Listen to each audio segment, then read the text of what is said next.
मेरा नाम तापसी है। मेरी शादी जहाँ पर हुई थी, ये लोग बहुत ही दरिंदे किस्म के लोग थे। मेरे ससुराल में मुझ पर बहुत सारे अत्याचार किए जाते थे। गांव की प्रथा के नाम पर ये लोग मेरी भावनाओं के साथ खिलवाड़ कर रहे थे।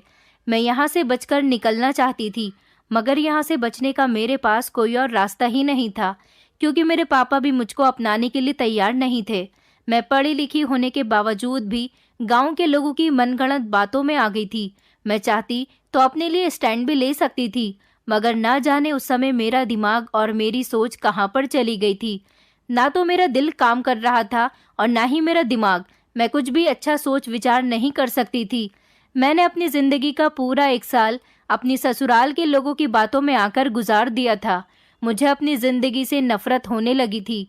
मैं चाहकर भी खुश नहीं रह पा रही थी, और खुश होती भी कैसे, क्योंकि मेरा साथ देने के लिए मेरी ससुराल में कोई नहीं था। हर औरत के लिए उसका पति ही अपना होता है, मगर मेरा तो पति भी मेरे लिए पराया था। मुझे इस गांव में आए हुए 1 साल हो गया था। मैंने ये समय यहाँ पर कैसे गुजारा था, ये मैं ही जानती थी। आज मेरी जिंदगी का सबसे अहम दिन था, जब मेरी एक फ्रेंड मुझसे मिलने के लिए मेरे घर पर आई थी। मैं चाहती थी कि मेरी फ्रेंड यहाँ से चली जाए, पर उसके हाथ में बड़ा सा बैग देखकर मैं हैरान हुई थी कि ये तो यहीं रहने के लिए आई है। वो मेरी ससुराल के लोगों के बारे में नहीं जानती थी। मेरे ससुराल के लोग बहुत ज़्यादा खतरनाक थे। मैं अपनी दोस्त को अपने ससुराल वालों से नहीं बचाना चाहती थी, बल्कि अपने ससुराल वालों को अपनी दोस्त से बचाना चाहती थी, क्योंकि मेरी दोस्त एक न्यूज़ रिपोर्टर थी और जगह जगह से न्यूज़ कलेक्ट करती थी। अपने आप को फेमस करने के लिए उसने ना जाने कितने बड़े बड़े केसेस हैंडल किए थे। वो शहर में मेरे साथ ही पली बड़ी थी और हम दोनों एक ही स्कूल में पढ़ा करते थे। हम दोनों ने अपनी एजुकेशन भी एक साथ कंप्लीट की थी। अपनी पढ़ाई पूरी हो जाने के बाद मेरी तो शादी हो गई, मगर मेरी दोस्त ने न्यूज़ चैनल ज्वाइन कर लिया था। और तो और वो इतनी ज़्यादा फेमस हो गई थी कि उसका करियर भी बन गया था, और उसने न्यूज़ चैनल में अपना एक अलग नाम भी बना लिया था। उसके आने से 1 हफ्ता पहले ही मैंने बेटे को जन्म दिया था। वो हमारे गांव के सरपंच का इंटरव्यू लेने के लिए आई थी। उसे जब पता चला कि मेरी भी इसी गांव में शादी हुई है, तो वो मुझसे मिलने के लिए आ गई थी। और फिर मेरे घर आने के बाद उसे पता चला कि मैंने बेटे को भी जन्म दिया है, तो वो और ज़्यादा एक्साइटेड हो गई।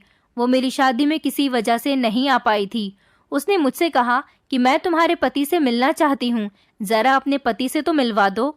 मैंने कहा कि हाँ, तुम मेरी शादी में नहीं आई थी, रुको मैं अपने पति को बुलाती हूँ।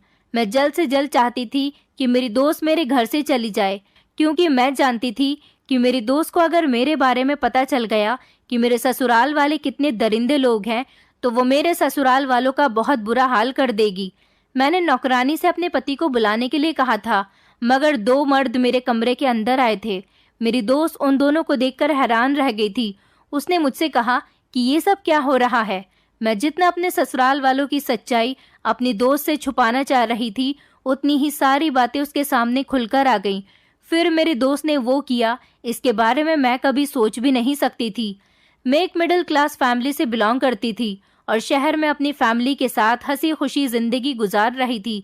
तभी अचानक मेरी जिंदगी में एक ऐसा हवा का झोंका आया जिसने मेरी जिंदगी को उजाड़ कर रख दिया था।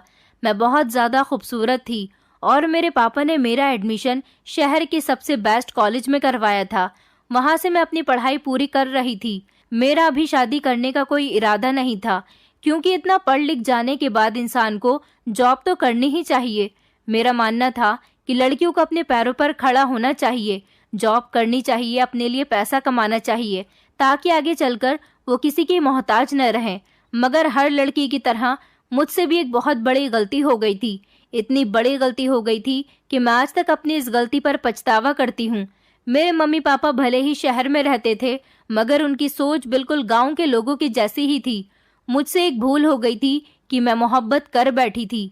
जी हाँ, मैं एक लड़के से प्यार करती थी, लेकिन मेरे मम्मी पापा गांव के रस्म रिवाज के मुताबिक ही चलते थे, क्योंकि हम जिस गांव से बिलोंग करते थे वहां पर मोहब्बत करना अपराध था।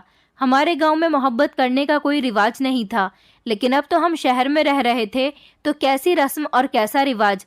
लेकिन नहीं, मेरे मम्मी पापा शहर में आने के बाद भी अपनी दकियानूसी सोच खत्म नहीं कर पाए थे। वो शहर में रहकर भी अपने गांव की रस्म रिवाज और प्रथाओं को नहीं भूले थे और यहाँ शहर में रहने के बावजूद भी उन्हीं पर चल रहे थे। जब मेरे घर वालों को पता चल गया कि मैं किसी लड़के से मोहब्बत करती हूँ और मेरा अफेयर काफी समय से चल रहा है, तो मेरे घर वालों को ये बात हजम नहीं हुई। मैं जिस लड़के से प्यार करती थी वो बहुत अच्छा लड़का था, देखने में भी खूबसूरत था और नौकरी भी अच्छी किया करता था, लेकिन मेरे घर वालों ने तो मोहब्बत के नाम से ही मेरी शादी उसके साथ ना करने का फैसला कर लिया था। मैं अपने माता पिता की सोच को अच्छी तरह से जानती थी, इसलिए मैंने अपने अफेयर को पिछले 2 साल से छुपाकर रखा हुआ था। यहाँ तक कि अपने दोस्त जैसी बहनों को भी अपने बारे में कुछ नहीं बताया था कि कहीं गलती से भी अगर उन्होंने मेरे मम्मी पापा को सब कुछ बता दिया तो मैं बहुत बड़ी मुसीबत में फंस जाऊंगी। मगर एक दिन मेरे पापा ने मुझे उस लड़की के साथ रेस्टोरेंट में पकड़ लिया और वहीं पर मेरे सबके सामने 2 थप्पड़ भी मारे। वो लड़का मेरी साइड से बोल रहा था तो पापा ने उस पर भी जोरदार डांट लगाई, जिस पर वो खामोश हो गया था और पापा मेरा हाथ पकड़कर मुझे घसीटते हुए घर तक ले आए थे। घर लाने के बाद भी उन्होंने मुझे बहुत मारा था। मेरी मम्मी भी कुछ कम नहीं थी, उन्होंने भी अपने हाथ मुझ पर साफ कर लिए थे और मुझे ढेर सारी बातें भी सुनाई गई थी। इतनी सारी बातें कि अगर मेरी जगह कोई और लड़की होती तो चुल्लू भर पानी में डूबकर मर जाती। मेरे पेरेंट्स ने तो मोहब्बत को इतना बड़ा इशू बना लिया था कि उनका बस नहीं चलता, वो लोग मुझे जान से मारने के लिए तैयार हो जाते। वो लड़का पढ़ा लिखा था, अच्छा कमाता भी था, मुझसे शादी करने के लिए वो बिल्कुल तैयार था, यहाँ तक कि वो मेरे घर रिश्ता भेजना चाहता था। मगर इतने समय से मैंने उसे रोक रखा था, लेकिन मैं नहीं जानती थी कि मेरी मोहब्बत इतनी जल्दी पकड़ में आ जाएगी। मैंने अपने पेरेंट्स से कहा कि वो मुझसे शादी करने के लिए तैयार है, मैं उसके साथ कहीं भागकर नहीं जाऊंगी। इज्जत से आप लोग हम दोनों की शादी करवा दोगे तो इसमें क्या हो जाएगा। लेकिन मेरे पापा ने कहा कि जो हमारे खानदान में आज तक नहीं हुआ वो मेरी बेटी कभी भी नहीं करेगी। मैं कभी भी तुम्हारी शादी उस लड़के के साथ नहीं करूंगा, भले ही उसके अंदर बहुत सारी क्वालिटीज ही क्यों ना हो, मगर मैं तुम्हारी शादी उसके साथ बिल्कुल भी नहीं करूंगा, क्योंकि उसके साथ तुम अफेयर चला चुकी हो। तुम्हारी वजह से हमारे खानदान में बेइज्जती हो जाएगी। पहले ही मैं अपना गांव छोड़कर यहाँ आया हूँ तुम लोगों की पढ़ाई के लिए, और तुमने मुझे ये सिला दिया। मुझे तुमसे कितनी उम्मीदें थीं।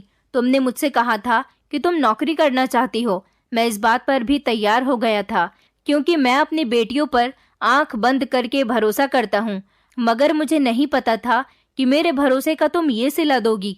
मम्मी ने भी पापा को बहुत समझाने की कोशिश की थी, मगर पापा ने मम्मी से भी यही कहा था कि मैं हरगिज भी उसकी बात नहीं मानूंगा। मेरी बेटी ने तो मुझे बेवकूफ़ बना लिया। क्या मैं हर बार इसकी बात मानता रहूं? अब कोई बेटी पढ़ाई नहीं करेगी। मुझसे छोटी मेरी 3 बहनें और थीं। पापा ने कहा था कि मैं इन तीनों पर विश्वास नहीं कर सकता, क्योंकि जब बड़ी बहन बिगड़ जाती है तो उसको देखकर छोटी बहनें भी उसकी आदतों को अपना लेंगी। मैंने हमेशा अपनी बेटियों की हर बात मानी है, मगर आज पता चल गया है कि मेरी बेटी किस तरह की हरकत कर रही है।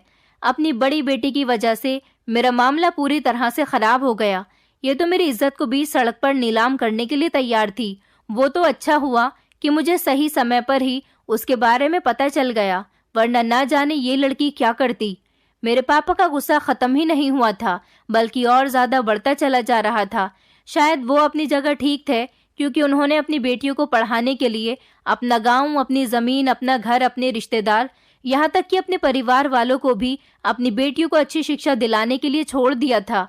और हम सब लोगों को लेकर यहाँ आ गए थे ताकि शहर में रहकर हमारी पढ़ाई अच्छी हो जाए, क्योंकि भगवान ने मेरे पापा को सिर्फ बेटियां ही दी थी। लेकिन जब मैंने उनका भरोसा तोड़कर मोहब्बत करनी शुरू कर दी तो उनको तो गुस्सा आना ही था। मेरी मोहब्बत का गला घोट दिया गया था। ना तो मुझे मेरे पापा ने मेरी मोहब्बत से मिलने दिया था, और तो और मेरा मोबाइल भी मुझसे छीन लिया गया था। मेरा कॉलेज जाना भी बंद करवा दिया था और मेरा घर से निकलना भी। इतनी सजा क्या मेरे लिए काफ़ी नहीं थी कि मेरे पापा ने फैसला कर लिया कि वो जल्द से जल्द मेरी शादी करवा देंगे। उनका कहना था कि वो मेरी शादी अपने पुराने गांव में करना चाहते हैं, जहां पर उनका जन्म हुआ था और जिस गांव को वो छोड़कर यहाँ शहर में आए थे। पापा की बात सुनकर मेरी मम्मी उनके पैरों में बैठ गई। मेरे पापा को तो मुझ पर तरस नहीं आया था, लेकिन मेरी मम्मी मेरे लिए बहुत परेशान थी। मम्मी कहने लगी, भले ही तुम इसकी पढ़ाई छुड़वा दो, इसे घर से ना निकलने दो, मगर इस पर ये अत्याचार तो मत करो कि इसकी शादी तुम अपने गांव में करवाओ। तुम्हें तो पता है कि तुम्हारे गांव में लड़कियों के साथ क्या किया जाता है। अगर हमारी बेटी वहां पर चली गई तो जीते जी मर जाएगी, और अपनी बेटी की शादी उस गांव में करने का मतलब यह है कि हमने अपनी बेटी की शादी नहीं की, बल्कि उसे धकेल कर उसे नर्क में भेज दिया।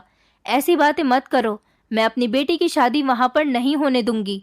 मैं जानती हूँ कि मेरी बेटी ने बहुत बड़ी गलती की है। तुम चाहो तो उसकी शादी अपनी मर्जी के मुताबिक यहाँ शहर के किसी भी लड़के से कर सकते हो, मगर मैं तुम्हारे आगे हाथ जोड़ती हूँ कि इसकी शादी उस गांव में मत करवाओ। मेरी मम्मी ने अपने पति से कहा, आपने तो हमेशा अपनी बेटियों के लिए अच्छा ही किया है, हमेशा उनके लिए कुर्बानी दी है, तो फिर तुम अपनी बेटियों के साथ ऐसा कैसे कर सकते हो। मेरे पापा ने मेरी मम्मी से कहा, तो फिर मुझे मेरी कुर्बानी का ये सिला दिया है तुम्हारी बेटी ने। मैं फैसला कर चुका हूँ कि मैं इसकी शादी अपने ही गांव में करूंगा।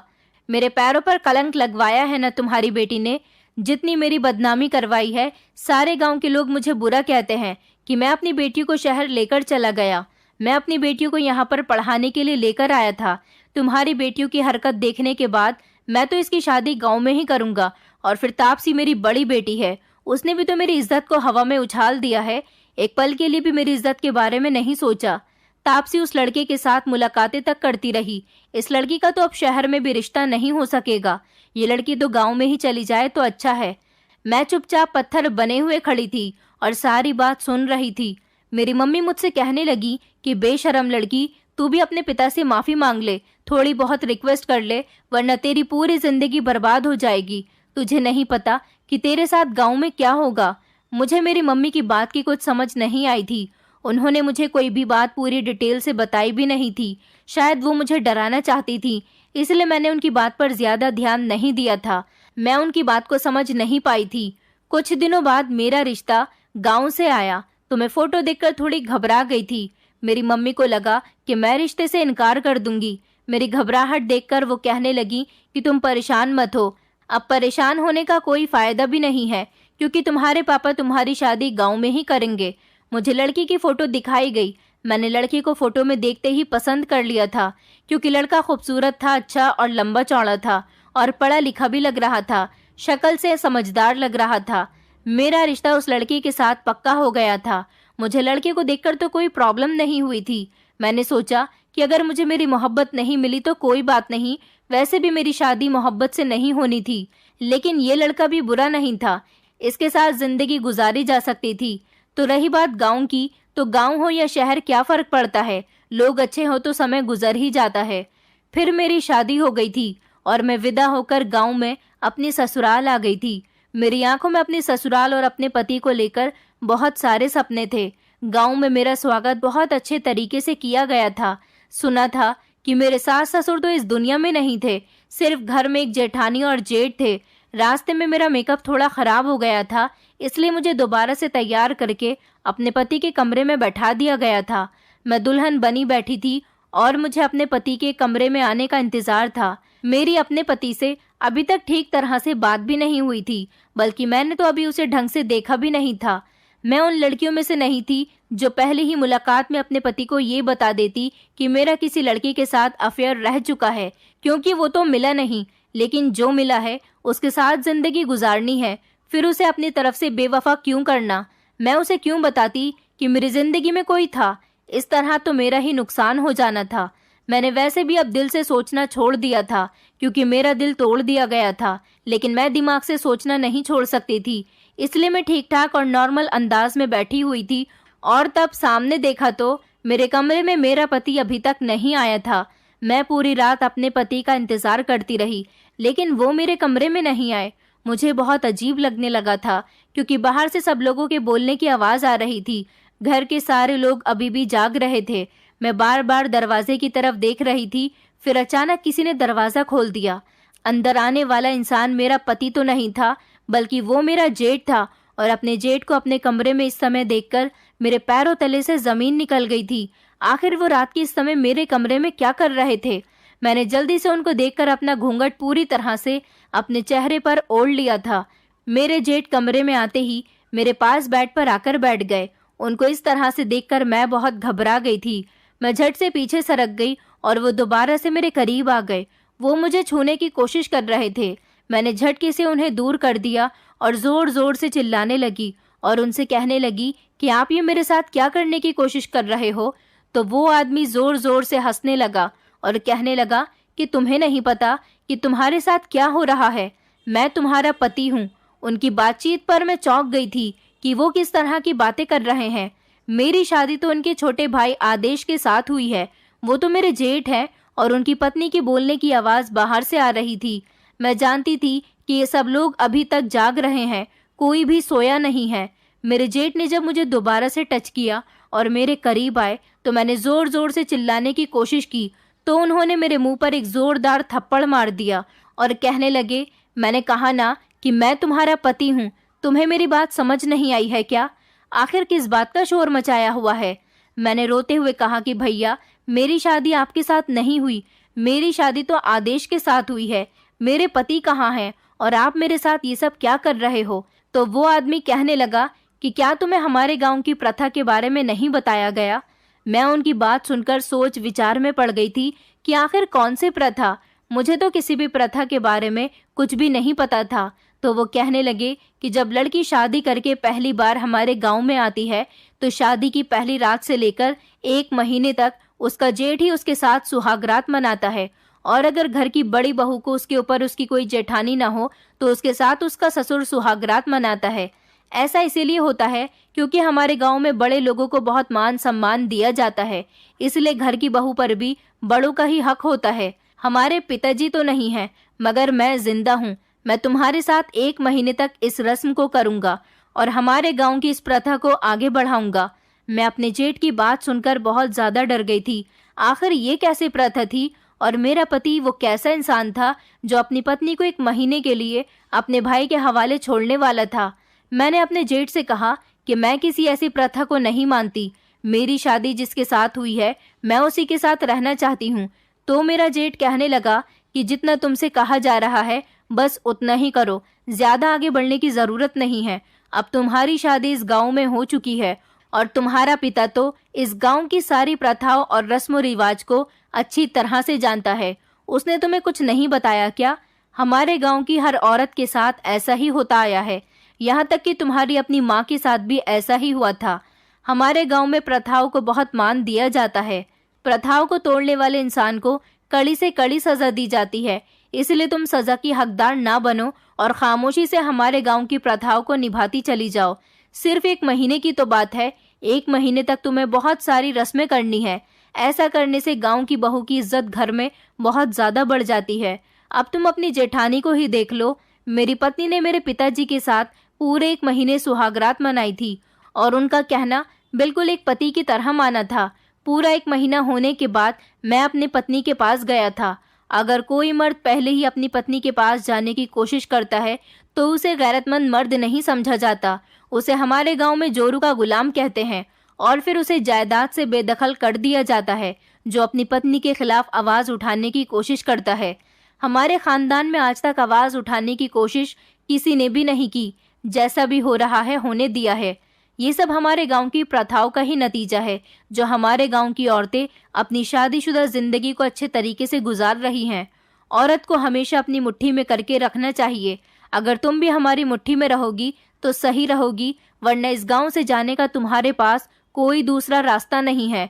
तुम्हारा पिता पहले ही अपनी बेटियों की वजह से इस गांव में अपनी काफ़ी बेइज्जती करवा चुका है, और अब अगर उसकी बेटी होते हुए तुमने भी अपने पिता की और ज़्यादा नाक कटवाने की कोशिश की तो तुम्हारे पूरे खानदान को इस गांव से धक्के मारकर निकाल दिया जाएगा। मैं अपने जेठ से बार बार मना कर रही थी कि मैं ऐसी किसी प्रथा को, ऐसी किसी रस्म को नहीं करूंगी। इन सब कामों के लिए मेरी मर्यादा मुझे इजाज़त नहीं देती, मगर उन्होंने मेरे साथ ज़बरदस्ती की और फिर वो हुआ जो नहीं होना चाहिए था। वो सारी रात मेरी इज्जत के साथ खिलवाड़ करता रहा।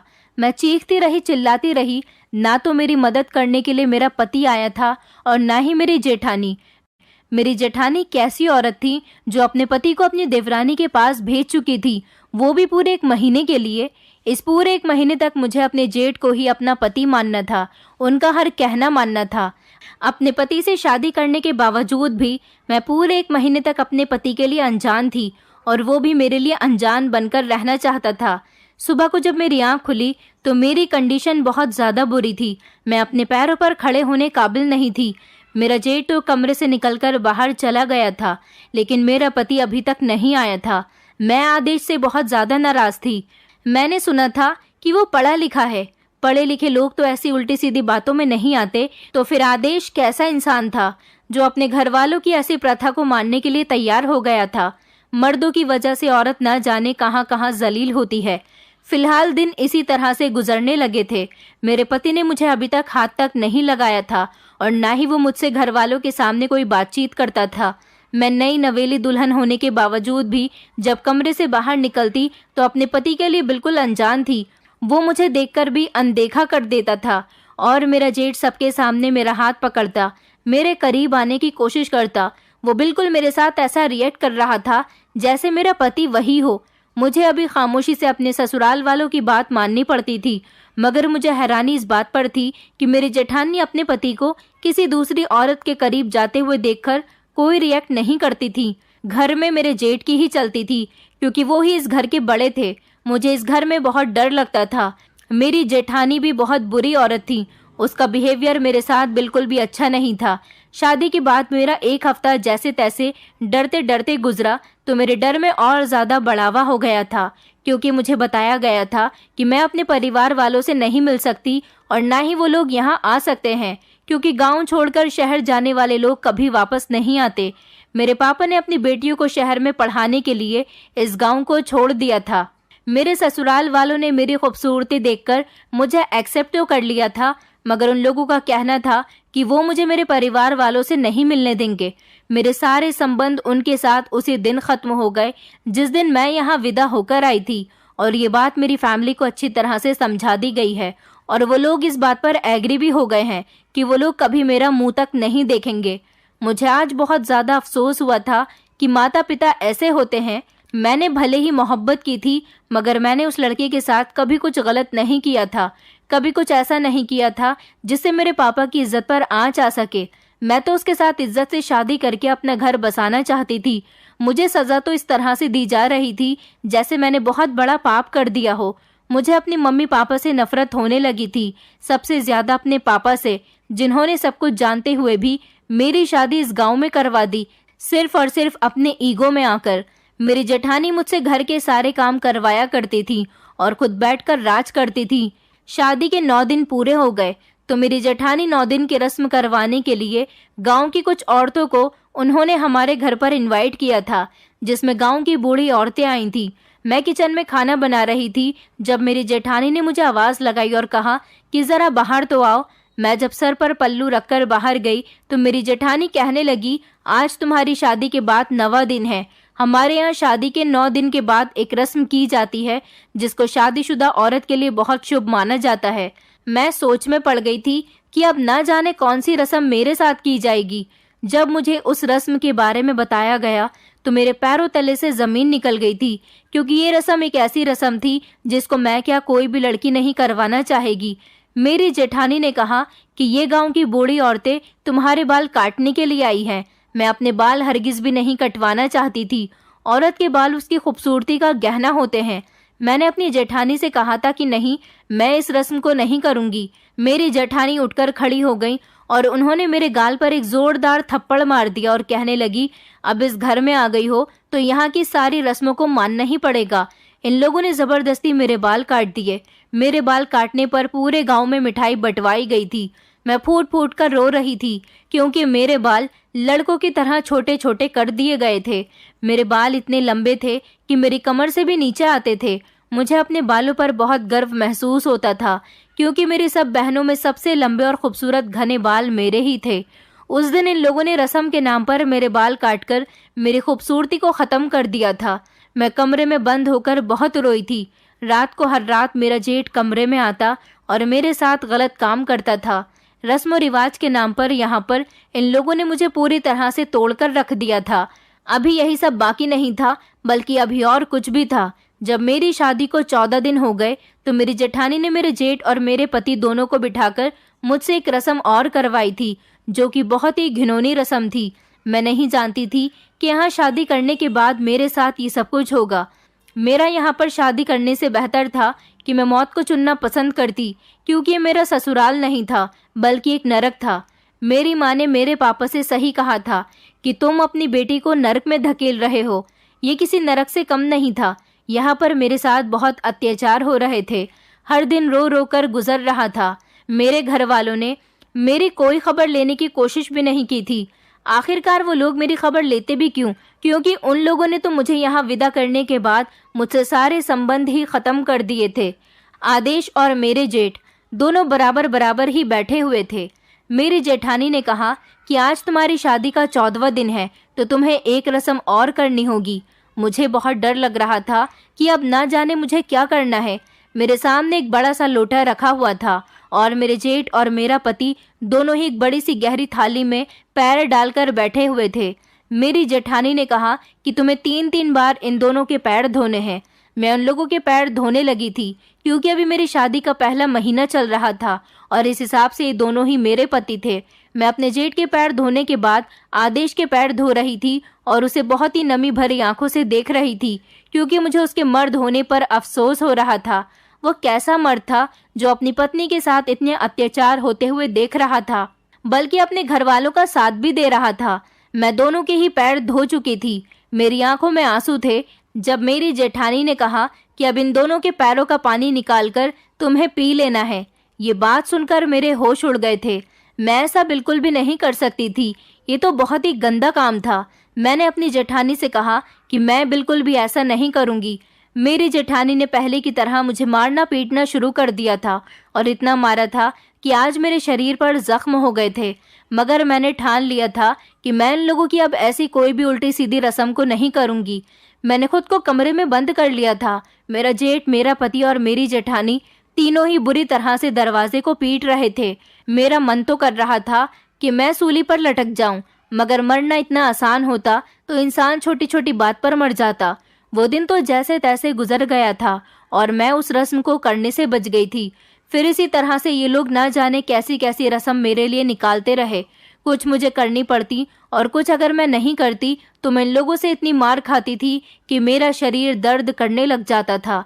जैसे तैसे 1 महीना गुजर गया था। ये 1 महीना मेरा बड़ी मुश्किल से गुजरा था। ना तो मुझे किसी से मिलने दिया जाता था और ना ही मुझे घर से बेवजह टहलने दिया जाता था। बस काम किया और उसके बाद मैं अपने कमरे में कैद हो जाती थी। अब 1 महीना गुजर गया तो मुझे लगा कि मेरी जिंदगी में मुश्किलें कम हो जाएंगी। जिस दिन मेरी शादी को 1 महीना होने वाला था, उस रात मेरा पति मेरे साथ सुहागरात मनाने वाला था, क्योंकि 1 महीने अपने जेठ को अहमियत देने वाली रस्म पूरी हो चुकी थी। मेरा पति आदेश मेरे कमरे में आया और उसने मेरी तारीफ करनी शुरू की, मगर मुझे उसके अंदर कोई इंटरेस्ट नहीं हो रहा था क्योंकि मैं अंदर से पूरी तरह से टूट चुकी थी। वो अपने दिल की चाहत मेरे साथ पूरी कर चुका था। अब मेरे जेठ ने मेरे कमरे में आना बंद कर दिया था और पति की तरह हक जमाना भी बंद कर दिया था। अब मेरा पति मेरे साथ रहने लगा था, मगर न जाने क्यों मुझे आदेश के साथ वो फीलिंग्स नहीं आ रही थी जो एक पति के साथ आती हैं, क्योंकि मेरे अरमानों का कत्ल तो पहले ही हो गया था। एक दिन मैं आंगन में बैठी हुई सब्जी काट रही थी। मेरी जेठानी भी मेरे करीब ही बैठी हुई थी। आज उसका मूड बहुत अच्छा था। वो मुझसे बहुत अच्छे तरीके से बात कर रही थी। मैंने बातों ही बातों में अपनी जेठानी से पूछ लिया कि जो आपने मेरे साथ किया है, क्या ऐसा आपके साथ भी हुआ है? मेरी बात सुनकर मेरी जेठानी हंसने लगी और कहने लगी कि तुम्हारे साथ तो कुछ भी नहीं हुआ, मेरे साथ तो बहुत बुरा सुलूक किया गया था। उन्होंने बताया कि मेरा पति इस घर का सबसे बड़ा बेटा है। जब मेरी सास भी जिंदा थी और ससुर भी, शादी की पहली रात मेरे ससुर मेरे कमरे में आए थे और पूरे 1 महीने तक मुझे तुमसे भी ज्यादा तंग किया गया था। कहते हैं कि अगर दुल्हन रस्म ना करे और रस्म करने से मना करे तो उससे किसी भी तरह से रस्म करवाओ, चाहे उस पर हाथी क्यों ना उठाना पड़ जाए। मुझे मेरी सास बहुत मारती थी। ससुर मुझ पर बिल्कुल ऐसे हुक्म चलाया करते थे जैसे मेरे पति हों। तुम्हें तो 1 महीने में ही मेरे पति से छुटकारा मिल गया, मगर मेरे ऊपर तो मेरे ससुर ने तब तक हुक्म चलाया था जब तक वो जिंदा रहे। जब वो मरे तब मेरी जिंदगी में थोड़ा सुकून आया था। तुम्हारे तो सिर्फ बाल काटे गए हैं। मैं घर की बड़ी बहू थी, इसलिए मेरे साथ ज्यादा रस्म करवाई गई थी। बड़ी बहू के साथ ज्यादा रस्म करवाना इस घर में शुभ माना जाता है, इसलिए मुझ पर बहुत अत्याचार हुए थे, मगर भगवान की कृपा से अब मेरी जिंदगी में सुकून है। मैंने अपनी जेठानी से कहा, आप इसे सुकून कहती हो? आपके पति ने पूरे 1 महीने मेरे साथ रात गुजारी है, क्या आपको ये बात बुरी नहीं लगी? मेरी जेठानी कहने लगी कि मेरे साथ तो मेरे ससुर ने पूरे 5 साल तक रातें गुजारी थी। जब मुझे वो बात बुरी नहीं लगी तो ये बात बुरी लगने से क्या मतलब। जब औरत अंदर से टूट जाती है तो फिर क्या अच्छा और क्या बुरा। ये कहकर वो खामोश हो गई थी। अभी 1 हफ्ता और गुजरा था कि मुझे पता चला कि मैं प्रेग्नेंट हूँ, मगर मेरी ये समझ नहीं आ रही थी कि ये बच्चा मेरे जेठ का है या फिर मेरे पति का, क्योंकि पिछले 1 महीने से मेरे साथ मेरा जेठ रात गुजार रहा था और अभी 1 हफ्ते से मेरा पति।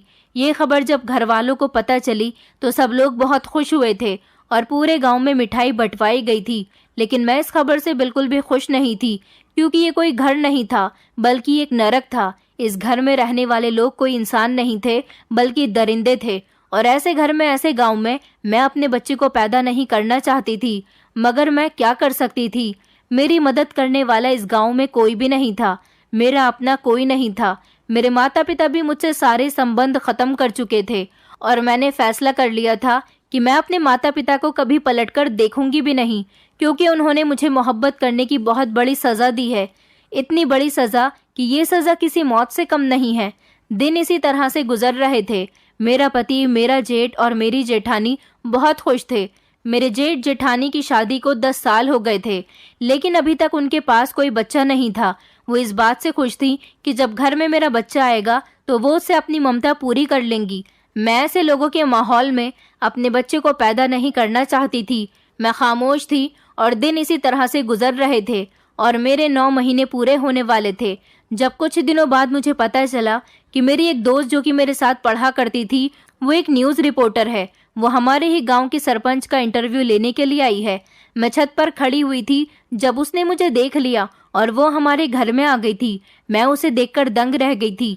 मैं नहीं चाहती थी कि वो मेरे घर पर आए, क्योंकि मैं उसके सामने अपने ससुराल वालों की सच्चाई नहीं आने देना चाहती थी। उसके हाथ में कपड़ों का एक बड़ा सा बैग देखकर मैं घबरा गई थी। उसने मुझे जब छत से देख लिया था तो वो मेरे घर के अंदर आ गई। वो मुझे देखकर बहुत खुश हुई थी और कहने लगी कि कितने समय बाद तुम्हें देखकर बहुत खुशी हुई। उसने मुझे बताया कि वो गांव के सरपंच का इंटरव्यू लेने आई थी और अब वो यहाँ पर कुछ दिन रहेगी। मैं उसको अपने घर में रहने से मना भी नहीं कर सकती थी। इस बारे में मैंने अपनी जेठानी को बताया तो उन्हें भी कोई एतराज नहीं था। मेरी तबीयत इन दिनों ठीक नहीं चल रही थी, इसलिए घर का काम करने के लिए नौकरानी आई हुई थी। मेरी दोस्त मेरे साथ कमरे में बैठी हुई थी और अपनी कामयाबी की कहानी सुना रही थी, मगर साथ ही साथ उसने मेरी हालत पर भी गौर किया। वो कहने लगी, तापसी, तुम कैसी हो गई हो? तुम तो बहुत खूबसूरत थी। तुम्हारे बाल भी लंबे लंबे हुआ करते थे, मगर अब तुम्हारे बाल भी छोटे हैं। तुम्हारे बाल तो कमर से नीचे आते थे और तुम्हारे बाल अब पहले जितने लंबे और घने नहीं रहे। तुम्हारा रंग भी देखो कितना काला हो गया है। क्या तुम अपने ससुराल में खुश नहीं हो? मैंने उससे कहा, नहीं नहीं, मैं बहुत खुश हूँ। उसने मुझसे कहा, अच्छा अपने पति से तो मिलवाओ, मैं तुम्हारे पति से मिलना चाहती हूँ। मैंने नौकरानी से कहकर अपने पति को बुलवाया था। मेरा पति कमरे के अंदर आ गया था। थोड़ी बहुत देर मेरी दोस्त से बात करने के बाद वो वापस चला गया। मेरे 9 महीने मेरे हिसाब से पूरे हो चुके थे, मगर अभी तक मुझे दर्द नहीं हुआ था। मेरी हालत देखकर मेरी दोस्त समझ गई थी कि मैं बच्चा पैदा करने वाली हूँ। सारी रात मेरी दोस्त मेरे साथ मेरे कमरे में ही रही थी। उसने मुझसे मेरी शादी की पहली रात के बारे में पूछा था। वो पहले मेरी बेस्ट फ्रेंड हुआ करती थी, इसलिए मेरे साथ इतनी फ्री हो रही थी, मगर मैं उसे अपने बारे में बताना नहीं चाहती थी। जब उसने शादी की पहली रात का जिक्र छेड़ा तो मेरी आंखों में आंसू आ गए थे। शादी की पहली रात हर लड़की के लिए जिंदगी की सबसे स्पेशल रात होती है, मगर मेरी शादी की पहली रात तो मेरी जिंदगी की सबसे खतरनाक रात साबित हुई थी। मेरी आंखों में आंसू देखकर मेरी दोस्त शालिनी समझ गई थी कि कोई बात है, मैं उससे कुछ छुपाना चाह रही हूँ। उसने मुझे कसम दी और कहने लगी कि तुझे मुझे बताना ही होगा कि आखिर क्या बात है। मगर मैं भी अब खुद पर कंट्रोल नहीं कर पाई थी और मैंने उसे सब कुछ बता दिया कि शादी के बाद मेरे साथ इस घर में क्या क्या हुआ था। मेरी पूरी कहानी सुनकर मेरी दोस्त के तो होश उड़ गए थे। उसने मुझसे कहा कि तापसी, तुम तो एक पढ़ी लिखी लड़की हो, तुमने आखिर अपने लिए स्टैंड क्यों नहीं लिया? तुम चाहती तो अपने लिए स्टैंड ले सकती थी। तुम इस घर से भाग भी सकती थी या फिर पुलिस को फोन कर सकती थी। तुम जैसी पढ़ी लिखी लड़की खामोशी से इन लोगों की उल्टी सीधी प्रथाओं को, रस्मों को मानती रही। ये तुम्हारी बहुत बड़ी बेवकूफ़ी है और मुझे तुमसे बेवकूफ़ी की उम्मीद बिल्कुल भी नहीं थी। मैंने शालिनी के आगे हाथ जोड़कर कहा कि शालिनी, मुझे अपने पति से कोई मोहब्बत नहीं है। उसने मुझे आज तक पत्नी वाला कोई हक ही नहीं दिया। मैं इस घर में सिर्फ रह रही हूँ। ऐसा लगता है जैसे मैं कोई खराब सामान हूँ जिसको इस्तेमाल करने के बाद घर के किसी भी कोने में डाल दिया जाता है। मेरी भी वैल्यू इस घर में ऐसी ही है। मैं अपने बच्चे को जन्म देने वाली हूँ। मैं नहीं चाहती कि मेरा बच्चा इस घर के माहौल में पले बढ़े। प्लीज मुझे बचा लो, मुझे इस नर्क से निकाल दो। ये गांव बहुत खतरनाक है। यहाँ की रस्म रिवाज बहुत ही खतरनाक है। फिर शालिनी ने मुझे एक ऐसी बात बताई जिसने मेरे होश उड़ा दिए थे। शालिनी ने मुझे बताया, तापसी, इस गांव में ऐसा कुछ नहीं होता, सिर्फ इस खानदान में ही ऐसा होता है जिसमें तुम्हारी शादी की गई है।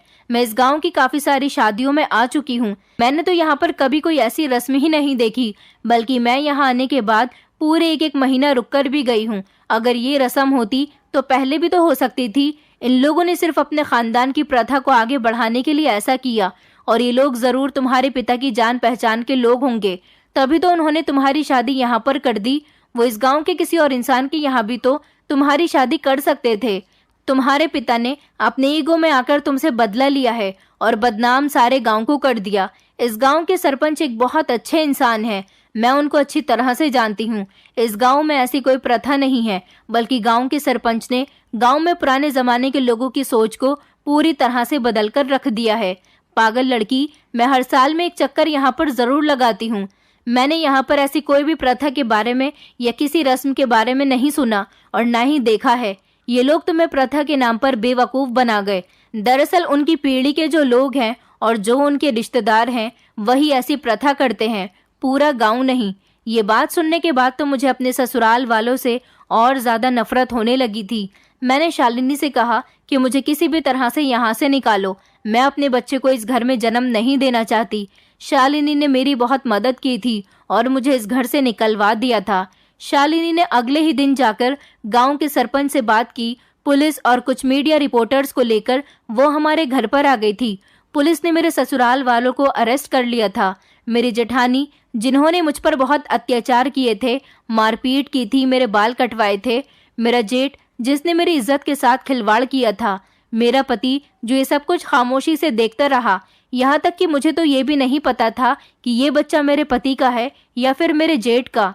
गांव के सरपंच ने मेरे ससुराल वालों और उनके जितने भी रिश्तेदार इस गांव में रह रहे थे उन सब से सख्त मना किया था कि ऐसी कोई भी प्रथा गांव की दुल्हन के साथ नहीं की जाएगी। मेरे ससुराल वालों को तो अरेस्ट कर लिया गया था। शालिनी मुझे लेकर शहर आ गई थी। मेरे ससुराल वालों ने अपने आप को बचाने की बहुत कोशिश की थी, मगर शालिनी ने उन लोगों को और उनके परिवार पर ऐसी रिपोर्ट बनाई थी कि हर चैनल पर उन लोगों की बदनामी हो रही थी। पूरी दुनिया के सामने इन लोगों के रस्म रिवाज और प्रथा की बात सामने आ गई थी, जिस पर इन लोगों को कड़ी से कड़ी सजा दी गई थी। शालिनी मुझे शहर लेकर आई तो 2 दिन बाद मैंने एक प्यारे से बेटे को जन्म दिया था। मैं भी जबकि काफी पढ़ी लिखी थी। शालिनी ने कई महीनों तक तो मुझे अपने घर में जगह दी, मेरा ख्याल रखा, मगर मैं उसके साथ कब तक ऐसे रह सकती थी। उसने मेरी इतनी मदद की थी, यही मेरे लिए बहुत था कि उसकी वजह से मैं उस नर्क से निकल गई थी, बल्कि उन लोगों को सजा भी मिल गई थी। मेरा बेटा जब 1 साल का हुआ तो मैंने नौकरी करना शुरू कर दिया था और अब मैं एक किराए के फ्लैट में रह रही हूँ और जब जॉब पर जाती हूँ तो शालिनी की मम्मी के पास अपने बेटे को छोड़ जाती हूँ। वो मेरे बेटे का बहुत ख्याल रखती हैं। मैंने पलटकर अपने माता पिता के पास जाने की कोशिश नहीं की, क्योंकि अब मैं दोबारा उन लोगों के पास नहीं जाना चाहती थी। अभी मेरा बेटा छोटा है। मेरी जिंदगी थोड़ी मुश्किल ही सही, मगर जैसे तैसे गुजर रही है और सुकून वाली है। दोस्तों, उम्मीद करती हूँ आपको हमारी कहानी पसंद आई होगी। कहानी पसंद आई है तो वीडियो को लाइक करें, चैनल पर नए हैं तो चैनल को सब्सक्राइब करें और हाँ, नोटिफिकेशन बेल को जरूर दबाएं ताकि अगली अपडेट सबसे पहले आपको मिले।